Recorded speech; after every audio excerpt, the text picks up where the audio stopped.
She made ladies get in formation and captured over 40 million viewers worldwide. We got Ernestine Johnson Morrison in the building. Stay tuned.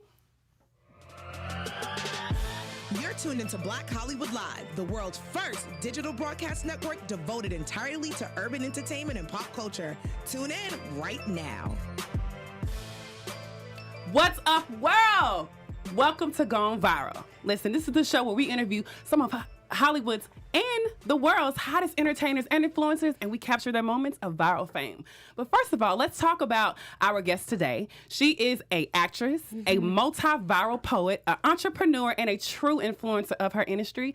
Y'all give it up for Mrs. Ernestine Johnson Morrison. Thank you for having me. Yes. Oh my God. Listen, you are amazing. I mean, let's talk about the very, very first thing that I remember is when you did the poem on Arsenio Hall Show back in 2016. Average Black Girl. Actually, that was 2014. I did Average Black Girl. Yeah. Okay. So Average Black Girl. And listen, you grossed over 40 million viewers. And later, you end up doing a rendition of Beyonce's Formation. Yes. And you did Red Bottoms. But first of all, let's go back to Average Black Girl. Yes. That's one of my favorite pieces of work. So tell me, how did you actually get to the moment of doing that? You know what's so crazy is I wrote Average Black Girl on a plane from New York to Las Vegas. Wow. One of my old friends, Lonnie Love, was doing a poetry on the Strip. It was the first time poetry's done on the Strip in Las Vegas, and he had me performing that same night. And I didn't have a poem. I didn't have a new poem. And I said, I'm just going to write one. And it just was coming to me. I was inspired on a plane. I wrote it on a plane from New York to Las Vegas, landed in Las Vegas, and did it that same night. Wow. So basically, you just had pressure and you created something. I work very well under pressure. I've always liked when in school did my projects last minute because that's when my best stuff came out. And I wrote this on a plane because I was inspired by this lady who thought I was supposed to I was inspired by many things, but one of the instances on the plane was this lady just thought I was supposed to give up my seat for her. Oh. You know what I mean? Like Rosa Parks moment? Right. And then there was another instance a few days before, I actually think a few nights before, I was practicing a scene for an acting class with one of my acting castmates in class, and she said, oh, well, it shouldn't be hard for you to get roles because you're more upper middle class Black girl. Oh, wow. And I was just like, the audacity. It's really caucasity. The caucasity. Right. The caucasity of her to even say that. Like, what does that mean? Yes. And I think that was the seeds that motivated me to write Average Black Girl. Right. So you were like, listen, I have to stand up against something that I felt that empowered me to really like speak against. Oh, absolutely. So you wrote this poem and you actually first performed it on the Strip of Las Vegas. Yes, one of the first female poets to ever perform on the Strip in Las Vegas. Did it that same night at, I think it was, what hotel was that back then? I think the Cosmopolitan. They don't have that anymore? No. Interesting. Well, so you did that there. How did you go from performing on the Strip in Las Vegas to actually performing on the Arsenio Hall Show? Yes, shout out to the Arsenio Hall Show and Arsenio Hall and that platform he had for up-and-coming artists. My good friend David Banner, shout out to David Banner, he did the Arsenio Hall Show first. And they asked him, hey, do you know any poets? We want to have some dope poets on the show. And he was like, I just met this girl in Atlanta. I literally just met him a few weeks prior. He said, she's super, super dope. I saw her on stage and she lit that thing up. And so he texted me. He said, hey, you want to do the Arsenio Hall Show? Tape yourself and turn it into them. And, this is the connect. I taped myself. I'll never forget. I had my girlfriend come over, tape me in my kitchen. I turned it in by midnight, and I was like, they probably won't choose me. Who knows? And then they called and said, we'd love for you to do the show. And I hopped on a plane from Atlanta to LA and did the Arsenio Hall Show. So, like, what was going off in your mind when you finally got that email and it was like, we want you to come on the show? It was so surreal because, A, it's Arsenio Hall. He's a legend. His show is historic for it to come back from the 80s. And then I walked into this big, I think it was shot on CBS lot, I can't remember, but it was this big lot, and I come in, I have my dressing room, my name on. It was the first time I had, my own like dressing. A star. Yeah, I was like a star. It was like a name, Ernestine Johnson. I was like, this is so cool. And I was backstage so nervous, but ready for this moment. And I knew I had it, of all the poems that I had to choose Average Black Girl because I had to say something that was meaningful and powerful and something that needed to be said on this platform. And I'll never forget the producers came backstage and said, we can't have you on. Our first guest spoke too long, and now we don't have time for you. And literally my world came crashing down. I was just like, what? This is supposed to be my moment. And the producer said, well, Arsenio still wants to hear your poem. If you can do it for him in the audience, he'd still like to hear it. And I was just like, okay. So I went and I did it for him in the audience. And he was like, no. He fought for me. He said, I have to have that live on my show. And I left the studio. And 5 minutes later, they called me and said, can you turn around? We'll tape you tonight and we'll air it tomorrow. On tomorrow's episode, they said Arsenio fought for us to have this poem on his show. So I'll always, always be grateful to Arsenio on that platform. That's amazing. Well, first of all, let's talk about this viral moment that you had. You had 40 million viewers. Yes. I mean, first of all, like, how was life after that? Like, you know, it's so crazy. I love telling this story. I'm sure people have heard it a million times, but I will tell it a million times more because it's so powerful. God has a way of showing you what you need when you need it, not when you think you need it. Oh, okay. So when I went viral, when I did the show, I didn't go viral immediately, and I thought I was going to, because there was other poets who went on his show prior to me, and they all went viral. So I thought I was going to go on there, and I was going to be viral, and I was going to be popping, I was going to be booked, busy, and blessed. Right. And God showed me for 365 days that he needed to prepare me for what was about to come. He needed to prepare me to go viral. He needed to prepare me and show me that this gift is not about me, that it's about me using my gift, which is my mouth, as a vessel of love, light, motivation to my people. So he sat me down for 365 days, a whole year. It sat on my YouTube page at 11,000 views. And I was just like, why is this not viral? I should be booked. I should be speaking. I should be being interviewed. And me. And God showed me it wasn't about you. This is about your gift. And it's about what you can do for others with this gift. And 365 days later, then it went viral. And I was on a plane heading to the Bahamas. It was Will Packer's birthday in the Bahamas, his big 40th birthday. And my phone just going off. It's buzzing. It's tweets. It's Instagrams. It's Facebooks. I'm like, what is going on? I see average black girl go 350,000 views, 500,000 views, 750,000 views, 1 million. I'm watching the numbers go, and I'm like, what is going on? And there was a website called Upworthy. I think it was Upworthy.com that posted it. And it just went, Upworthy is the bomb. And it went viral. Wow. And I'm watching the numbers just move. And I'm watching the emails and the DMs I'm getting about little black girls saying, you changed my life, or you stopped me from committing suicide, and you don't understand how these words helped me, or these words made me be proud to be a black woman. And it was then that God said, see, this is what I was trying to show you. It wasn't about you. And I have to let you know that I don't work on your time. I work on my time. And you weren't ready yet because you thought it was about you. Listen, that is absolutely amazing. And it speaks to so many different volumes of, like, you know, you had to go through that process of like being stripped of understanding what your gift was really about, which I think sometimes, you know, everybody wants to go viral. You know, we live in a viral society. Everybody wants to have so many likes and so many followers. But I think that it's amazing that you went through this process before you went. I mean, because you're on a major platform. You think that I'm going to go viral. Yeah. But isn't it crazy how the universe works? Man. And how you went viral at the right time that you were ready for that. Yes. So let me ask you a little bit of a question. What was that process during the moment that you were expecting to go viral? Like, can you give me maybe like some little pointers of like maybe what went through your mind? I mean, I think as an artist, when the phones aren't ringing and the emails aren't coming, as an actress, as a poet, or whatever you are, musician, model, when you're in this business and you're in this industry, when the phones aren't ringing and the emails aren't chiming and the agents aren't calling, you start doubting yourself. You start doubting your gift. You start thinking you're not good enough. You're not worthy enough. You're not this enough. And I can see how people get depressed in this industry. Yeah. So through that year, I can't say that I fell into a deep depression, but I kept questioning myself and questioning my gift and questioning my future in this business. And God was aligning things for me that I didn't even see in the moment. Like I got a new agent, I got a new manager, all these things that were in place now. He was putting them in place for me to be, okay, now you're viral, now you have a team. When you thought you wanted to go viral, you didn't have a team. So you wouldn't have even known what to do with this viralness. Right. had you not had the strategy around you. And during that year, it was just like, I was auditioning as an actress, getting told no, getting rejected. Wow. Still creating. My motto was create, don't wait. I've always been a creator, writing new poems. I followed up with Red Bottoms and Formation and Dear Black Man. Kept creating because I said, wow, this poetry lane is an avenue, A, for me to use my gift, B, for me to keep my voice out there. And now that I have this attention and this spotlight, I can continue to elevate and continue to go deeper with it. So you go viral, you said you had emails and DMs. Yes. So what happened immediately after you went viral? Oh God, I can't even remember what happened immediately. I just can't. How did even people remember. treat you? people around you definitely start changing.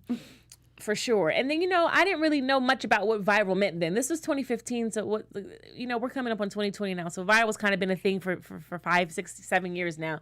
So I kind of it was so new to me. I'm just like, what does this even mean? And I didn't even have the wherewithal the business acumen that I have now. Wow. Had I had the business acumen then, I would have had a t-shirt, Average Black Girl t-shirts, coffee mugs, notepads. Right. You know what I mean? Like, I didn't really monetize besides my YouTube views. I didn't monetize off of this platform had I known that now.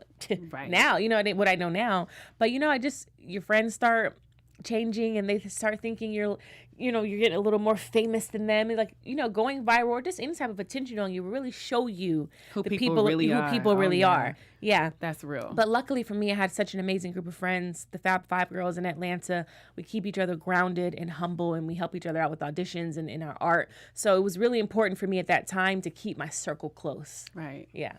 So, you go viral, and then after that, I remember you did the Red Bottoms. Yes. Shortly after that, right? Yes. And that was another poem that you did, that you performed, that went viral. That went viral. Was it the same amount of time that it took for the performance that you did on the Arsenio Hall to go viral, or was that more immediate? No, Red Black Girl. Hilarious. That's okay. Red Bottoms went viral almost immediately. And at the time I did Red Bottoms, I was with a team called Archive Entertainment in Atlanta, Georgia, and they had DC Young Fly, and Emmanuel and Phil Hudson. So they kind of had a group. We kind of had a group of people who were already gone viral and had the formula down. And I did Red Bottoms, and actually it was DC Young Fly that posted it on his page. Wow. And that helped it get the traction. But I realized doing the Arsenio Hall Show, I'm like, okay, well, if I can put video to my poems, it keeps me out there. Right. And people want visuals. No poets were doing that then. No. One of the first poets started doing videos for her poems, and Red Bottoms went viral almost immediately. Wow. So Red Bottoms, I love Red Bottoms. Red Bottoms is super dope. Like, I remember when you did it, and I was like, raw. You know what? I was like, look, I had a whole different perception of why I'm going to put on some Red Bottoms. So let me ask you this. What message did you really want to convey to your audience? You know what? I wanted to convey that, we all like nice things, and trust me, I love nice things. I wear Red Bottoms. I love Christian Louboutins. I love Chanel.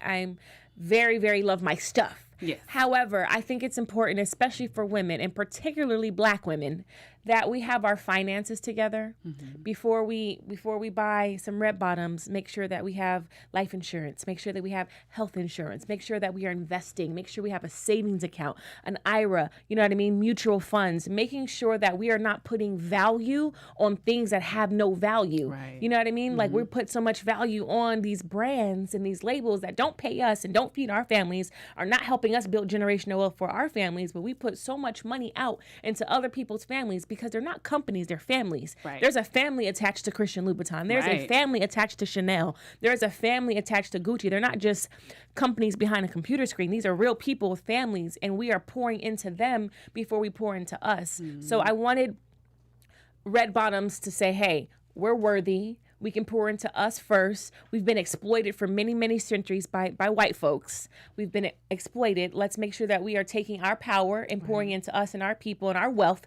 And then go buy the Chanel and the Red Bottoms. Right. But make sure, my mom used to always say self-preservation is the law of the land. Make sure you're taking care of you first. Absolutely. Yeah. If you don't take care of yourself first, nobody else is going to take care of you. Absolutely. Now, I'm just interested to know, going viral with Red Bottoms, what was the response from the audience? Oh, wow. There was a lot of hate. There's a lot of love. There's a lot of hate because women felt like I was talking at them. And I have a way of, I'm raw. I mean, if you know me, if you've ever been in my presence, you know I'm assertive, you know I'm aggressive, and I'm going to tell it how it is. But too many women and too many Black women are on social media selling their body parts and not selling their brains and selling their intelligence. Too many women are out here doing God knows what and God knows who for Red Bottoms and Chanel bags, but don't have a pot to piss in. Right. You know what I mean? You out here doing all kind of stuff for bags, but you don't have any money in the bag. You don't have the bank account to match the value of the bag. And so I got a lot of hate because, again, women thought I was talking at them, but the message got across. Yeah. So getting that message across to the audience is one thing, but then it's like the other part of it is like getting the message to the actual brand. So Yes. did Christian Louis Vuitton actually reach out to you? Christian Louis Vuitton did. He actually sent me a pair of shoes. He loved it. The brand loved it. I actually worked very intimately with their brand at the time because I had a personal shopping company. And nice. And he sent me a pair of shoes and he signed them and it said, "With love, Christian Louis Vuitton." Wow. Yeah. So he actually did reach out. So see, like, whenever you go viral, there's many things. Like, people either like what you do, Yes. Or either people, take that, take it. Well, actually, you said something. You said, if you don't understand the message, seek the knowledge. Yes. Man, I got to bring that one back. I haven't said that one in a while. If you don't understand the message, seek the knowledge. And I felt like, like there was a platform because I feel like everything that you do, like there's always a message and knowledge that you always teach. Absolutely. Like I understand, from you going viral, you understand that it's very important to build a platform to be able to educate people. So speaking of that, I know that you also have another company called The Corner Class. The Corner Class is my husband's. Yes. The Corner Class is my husband's. But you guys did. We do it together. Yeah. Yes. So it's my husband. It's his baby. He created it about 5 years ago, where we go to the corners in the inner cities. And I say inner cities, I mean the hood. We are going to the most notorious corners in the hood, Malcolm X Boulevard, MLK Boulevard, across the nation, where my husband takes out a flip chart and teaches real estate and wealth right there on the corner in the hood for free. And I close every class with poetry. And see, and I noticed too, and it's always funny because I feel like once you go viral with one thing, like people trust you, and it's like just keep building. You just keep building. So how is it going viral with doing your poetry versus doing the corner class? Well, I'm doing my poetry on the Corner Class, so it's pretty much in the same vein. However, I love doing poetry at the Corner Class. On the corner, it's a different feeling. I mean, it's one thing to have the cameras and the lights and the millions of views, but when we're on that corner, it's just you and it's real life and it's real people, and they're out there to soak up the knowledge. They're out there getting this free game on how we build generational wealth for us as a people, as Black and brown people. You've got people out there with their babies and their notebooks taking notes in the cold, rain, sleet, snow. Like literally, we've been in Chicago. We provided raincoats for everybody, and everybody had raincoats on. Wow. So to perform poetry and speak life into my people in that type of environment is really priceless. It's so different. I'm not even thinking about going viral at that in those moments because that's just real life. Right. But I mean, it's always good to capture like those real raw moments. And, people can be able to be inspired by something that they may not necessarily be attached to, but they know real life is real life. Yes. Now, speaking of that, I kind of want to go back a little bit because, you go viral, but were you still like in a space where you were working a 9-to-5, or like how was it, in that stage of going viral and, thinking that, okay, it's going to make you famous, but I'm trying to remember when so wait, let me give a times. I'm the worst when it comes to date and times. No, it's fine. I'm like, man, that was just last week. My husband's like, babe, that was 6 weeks ago. I'm like, oh, okay. Let me see. So was I working? So Average Black Girl went viral. I believe I was still working for Neema Marcus. I worked high-end retail at Neema Marcus. And I quit Neiman Marcus. Actually, you know what? No. I was actually nope, I was not. Let me tell you what happened. I was working for Neiman Marcus in the men's department in Atlanta, Georgia. I transferred from Las Vegas store to Atlanta store, specifically asked to be in the men's department so I can network and do what it is that I really wanted to do. Right. Built an amazing clientele, had an amazing book, quit my job at Neiman Marcus in 2013.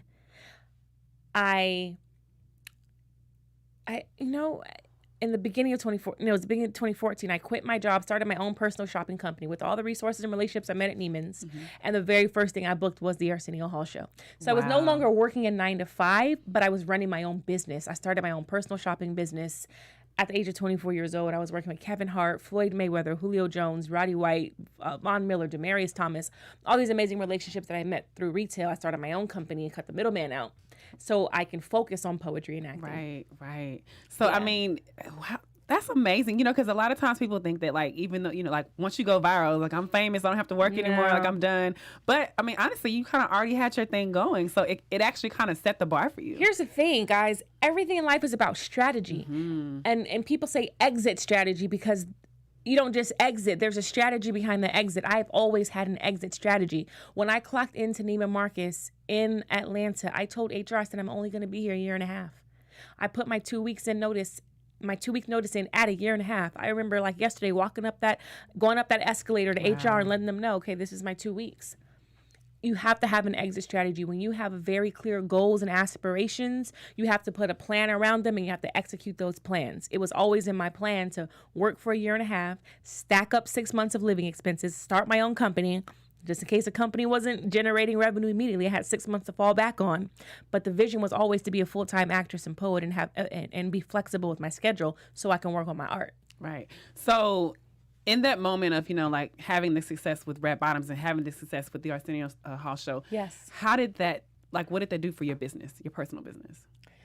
My personal shopping business? Yes. You know what? I think it all lended to just my credibility.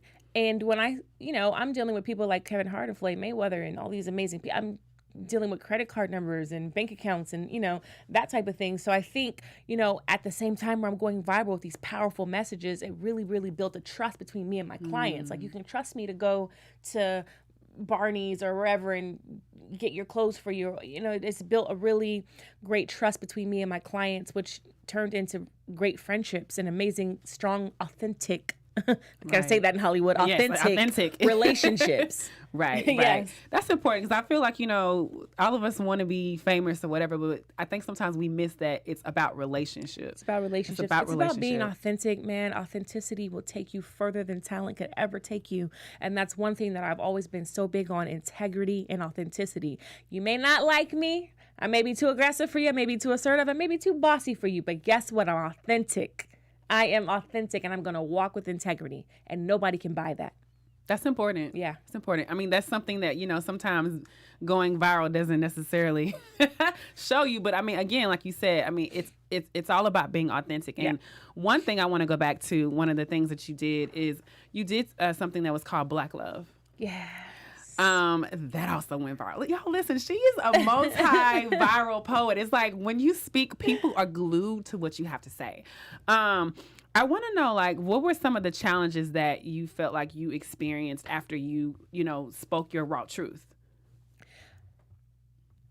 Particularly when it comes to Black love and kind of just moving to the realm that I was moving in. I'm going to say it like this. I am 100% pro-Black. That doesn't mean I'm anti anything else, but I love my culture. I love Black people. And coming from Los Angeles, California, growing up in the Valley, I couldn't always say that. I grew up in the Valley. Yeah, Mexican friends, Salvadorian friends, Black friends, white friends, Asian friends. I didn't really know the power and the magic and the sauce of what it meant to be Black. And once I discovered that, I held on to it. So doing poems like Black Love, where I'm teaching and preaching Black love and the Black man was made for the Black woman, everybody doesn't like that. And that's okay. Everybody has their truth. But what I am going to do is be 100% apologetic. And my truth, I love Black men. I think that Black women and Black men do something magical together. Right. That's just my belief. Not that I am anti-interracial dating or anything like that, because love is love. Love who you love. I'm just here to say, as a Black woman, I love Black men. And I think that the way we rebuild our communities is through Black love. Right. Absolutely. I feel that too. So tell me a little bit more. And I don't know if you watch the series Black Love. I do not, but I've seen it. But I'm not an avid but I've seen it. I know what it is. So would you see yourself doing anything viral? Maybe doing something with your own? Because I know you are married. Have you ever thought about doing a viral show? With you and your husband. A viral show? Yeah. My husband and I definitely have thought about doing a show. We actually kind of started one, and then we couldn't stay consistent because we're so busy. It was called J and EJ Live, and it was similar to this type of setup. Two of us talking about daily topics, hot topics, and relationship stuff. It was called J and EJ Live. We may bring it back because people really loved it. But yeah, I'm totally open to doing a show with my husband. We love to work together. We call each other partners in power. When we were already both dope individually, but when we got together, we just birthed amazing, monumental things. I think one of my favorite videos of you guys is when he bought you the car and you were like, "Hey, wait, is this really this is mine?" He was like, "Hurry up, we got to get ready for the show." You were like, "Okay." I didn't know. I was thing. Seriously, we only been dating a few months, and I was like, "A car, really?" I thought it was okay, yeah. That's my husband. He loves to surprise me. Oh, I love it. I love it. Let's talk about Formation. So you did Formation. Yes. A little not immediately following after Red Bottoms, but a little bit close. So let me ask you this question. So you could have did Formation anytime. Yes. But you dropped it literally not too far after the song was dropped. After Beyoncé dropped it, I dropped it. Yes. So talk about strategy. Was there like a strategy behind that, or was it that you just wanted to? You know what's crazy is now knowing what I know now, I would have done that. But back then I didn't know. I just was inspired. I'm like, she dropped Formation. I'm like, I hope people really get the message of what she's really saying. I should do my own rendition and really go a little bit deeper into what the Queen Beyoncé is Queen saying. B. Yeah, Queen B. I should go a little bit deeper into what she's saying in a poem version, and I just hopped right on it. But now I think that's a great strategy for these, up and coming artists. Like when something's viral or something pops, and you're doing your rendition, or you're doing a parody, or you're doing a play on it, do it right away. I didn't know that back then. I know it now. But no, it wasn't strategy. I was just inspired by her. I was inspired by the song. I had a team around me who were like, yo, do the formation, do the whole outfit and everything. I'm like, cool. I went to a costume store, got the outfit, got the beret. And you even had like the bullets. I was like, yeah, how is this happening? Yeah. That's amazing. So, of course, I know Beyonce is coming out with her Ivy Park. How do you feel that, like, how a platform for building empowerment for women, how do you feel like you've done that through, your poetry? Oh, absolutely. I think poetry was the seed. I think poetry was a seed that set me up to be an influencer, quote unquote, or a voice and have a platform. And with that platform, what I've done now is build businesses and build companies. And I just started Greenlit Atl, yes, which is a media company and a social networking event for industry professionals in Atlanta that's expanding to New York and LA and Chicago. And we're celebrating our 1-year anniversary coming up in January, so I'm super excited. But poetry was the seed for me to set me up as a voice and as a influencer. So going back into acting, because we didn't really capitalize on that. Yes. So my question is, how did you transition into building that platform for poetry and then getting into acting and then allowing, because I looked at your YouTube and you had like 48,000 people who like viewed your reel. I was like, oh my God. Yeah. I actually started poetry and acting at the same time when I was 10 years old. My very first set was Seventh Heaven. Then I went on to do Sabrina the Teenage Witch, and then I went on to do Parenthood as a featured extra. I started at 10 years old. I was with this agency called Academy Kids, and they placed children as featured extras in popular shows. And back then, the WB was popping, so I was on all the WB shows. But I started acting at 10 years old, and the vision has always been to be an actress, to be a poet, to be a speaker. And I literally have a homework assignment that I wish I still had it, but I had it a few years ago as a homework assignment that I did. And I wrote down Oprah with a microphone and a camera and a movie slate. And that's how I've always envisioned myself. Wow. An actress, a poet, a speaker, an Oprah. And I think I'm walking into that. Right. So, yes. So like, how do you balance all of those talents?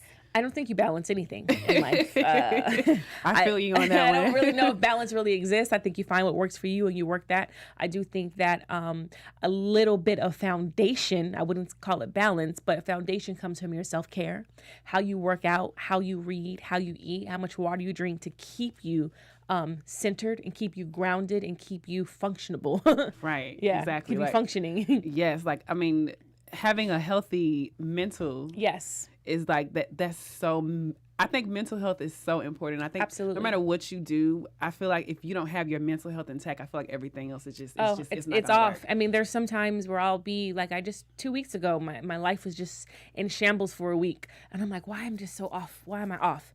And I'm like, you know why you're off? Because your closet's not clean.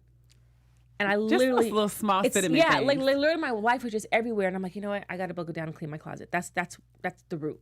And my closet was horrible. And I called my assistant over. I'm like, we got to clean this closet. And immediately I started feeling better. I started getting more organized. But taking care of yourself, taking care of your environment, taking care of your mental, your spiritual, your physical health is the center of everything to keep you having a strong foundation in order for you to be the wife, the husband, the actor, the mom, the dad, the CEO. You know what I mean? Right. You have to have that centered foundation, that grounded, that balanced foundation. Now, talking about foundation and building foundations, we kind of hit it a little bit with the Greenland Studios in LA. Yes. I'm sorry, in Atlanta. Yes. Wait a minute. Coming to LA. Come on, manifestation. Wait a minute. Come on. So, talking about the Greenland Studios, what kind of opportunities have you created for creators like yourself?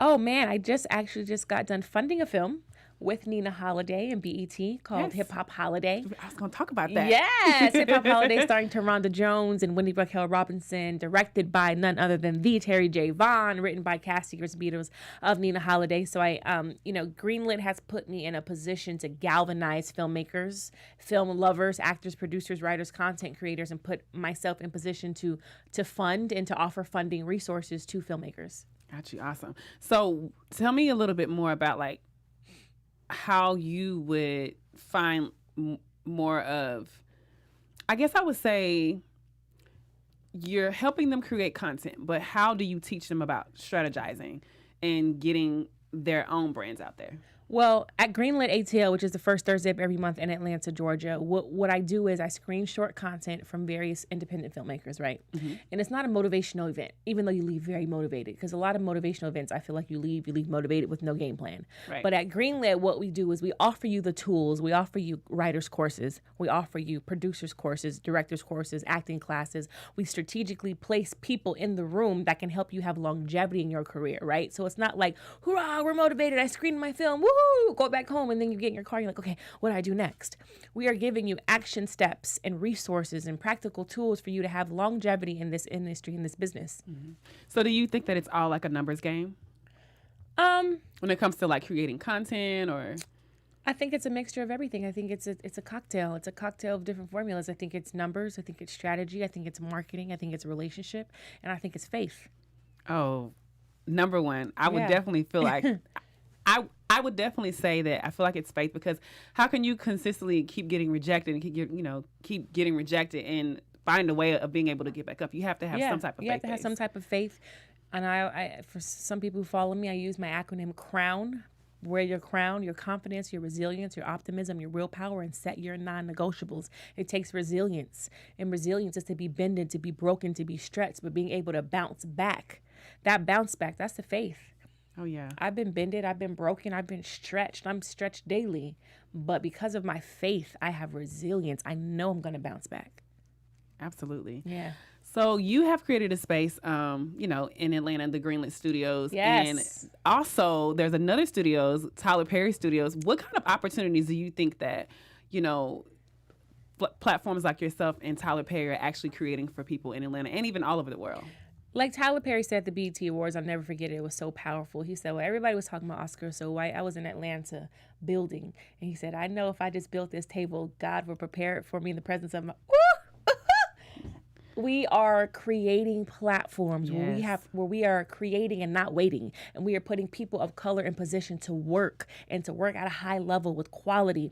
I mean, from camera operators to grips to producers to writers to directors. We are inclusive of women and people of color, brown and black. I think what we have done is we've created these tables in Atlanta where it's like no more, having a seat at the table, where it's like, no, I actually built the table in the building. Right. So let's eat. I almost feel like it's like the principle of teaching people that it doesn't matter where you are. Like, you don't have to be in Hollywood to have Hollywood. No. You know what I mean? Like, you can be able to create that anywhere. Create it anywhere. And, like we said earlier, Hollywood's never going anywhere, and we love Hollywood. But just because Hollywood is in Los Angeles doesn't mean they have to be the only one. Right. It's just like don't wait. Create your lane. Create the life you want. Create the projects you want. Surround yourself with like-minded individuals. If you have a camera and you know how to act and you know how to direct and you know how to produce, shoot a film. Let's go. You're right. And I think that's also a part of being viral. It's like, if you do want to go viral, you have to be able to build your own platform, and you have to be able to trust the things that you have. And sometimes it's not a constant thing. Sometimes it's like over the time, like, you see those things happen. But the whole purpose of, like, what you said is that you have to have strategy. You have to be able to, build these things. And on top of that, you're talking about foundation. We talked about Greenland Studios, yes. But I want to talk about the Legacy Center. Yes, Legacy Center. Oh my God. Like, I looked at the stacks. It's like 2.6 acres. 2.6 acres, 30,000 square feet of commercial real estate in an opportunity zone in East Point, Georgia, which is in the Atlanta metro area. We're super, super excited. I co-founded it with my husband, Mr. Jay Morrison, and we're so excited. It's going to be co-working, film and media production space, and financial services and wealth education. It's our mini Black Wall Street. It is a modern day Black Wall Street. We painted the building black, so it's the Legacy Center, aka the Black House. It's like black and gold. It's black and gold. You're gonna come in there. You're gonna be able to co-work and incubate your ideas and your businesses. And not only incubate your ideas and businesses, but now we also provide the classes and the education on how to formulate your business, on how to taxes and credit, and then we have the content creation production studios in the back where you can film your own content and control your own narrative and tell your own stories. It's a complete hub for artists, for entrepreneurs, for small business owners, for future CEOs, for future billionaires, for future millionaires, for future trillionaires. The Legacy Center is opening in Atlanta, Georgia, January 8th. We're so excited. Oh my God, that's you know, I feel like you had a moment, and let me see if I can follow it. So you quit your job, and I quit my job. you know, you started your own business, Started my own and within that business. same year, you did the Arsenio Hall Show. Booked the Arsenio Hall You Show. didn't quite go viral, but even though you did it, it took a whole year's process for you to be able to build your team. Yes. You went viral. Then all these opportunities open up, you know, for you. Yes. Then you continued to create. Yes. And then you went triple viral, other than you did the first time. Yeah. Then you went from there, and then you created something different. Yep. And then you had other brands wanting to be a part of what you did. Yes. And then you end up meeting your husband, and then y'all end up husband. creating something. Yes. And then you end up going from there to creating something else, Yeah. to doing the Legacy Center, to doing Greenlit Studios. But what kind of advice, I want to ask you, would you give someone who's trying to make it in their lane, in their industry? Like, they just want to be seen. Because I feel like going viral is not really trying to be viral. I think it's really more about trying to be seen. You know, I think one of my pastors said something similar to this. I don't know if this is verbatim, but I think he said basically, sometimes your passion isn't your purpose. And I'm very spiritual, and I'm rooted in the Spirit of God. So Yes. that's just how I roll.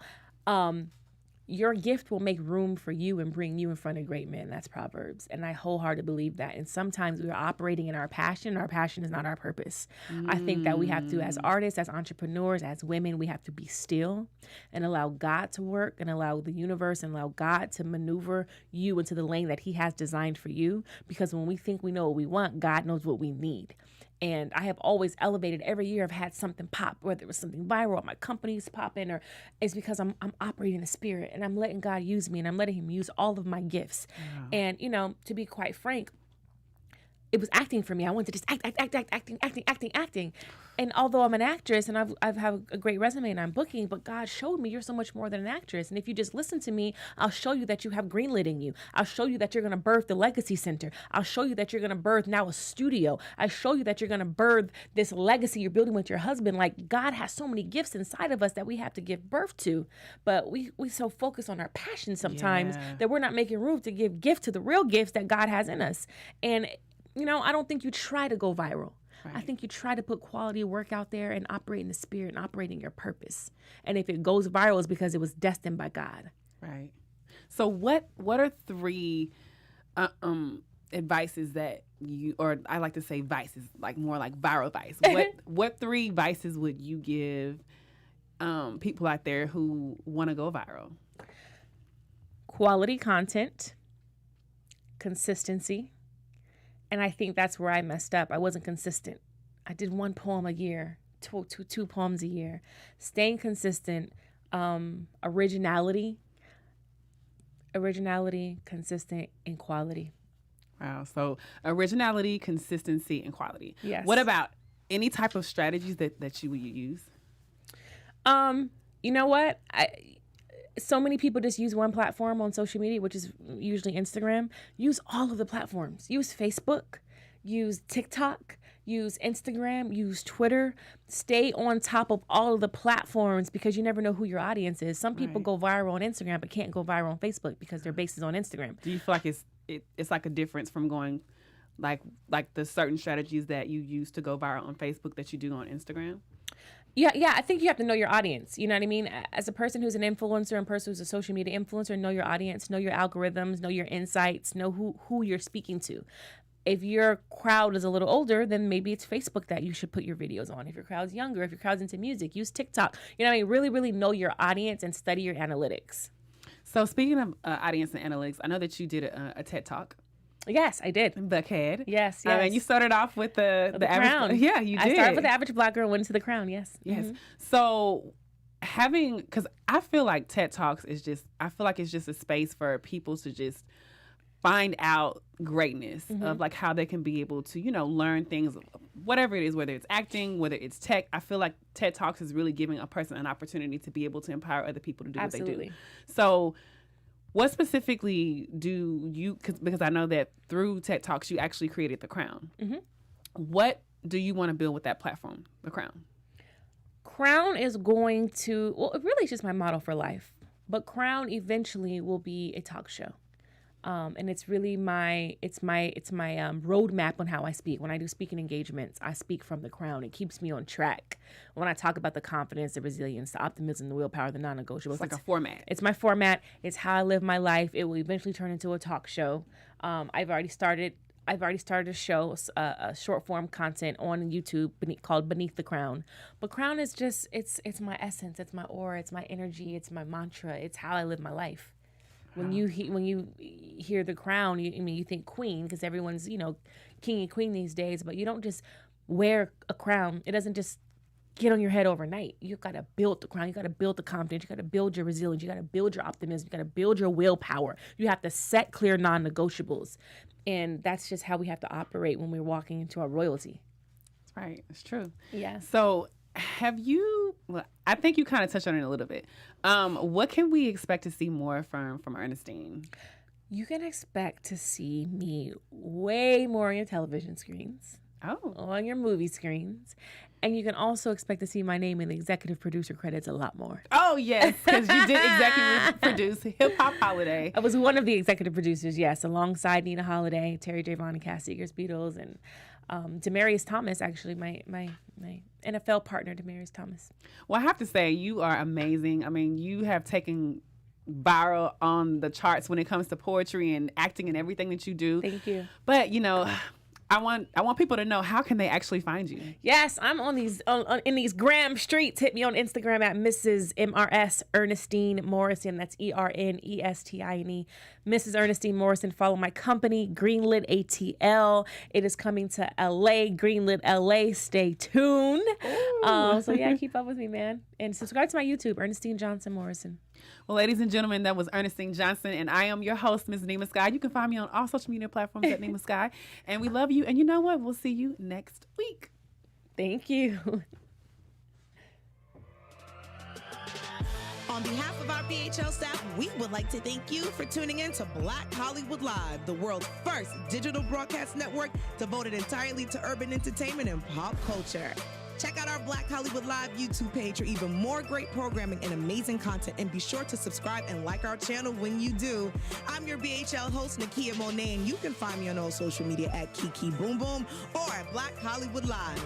Black Hollywood Live, Hollywood redefined.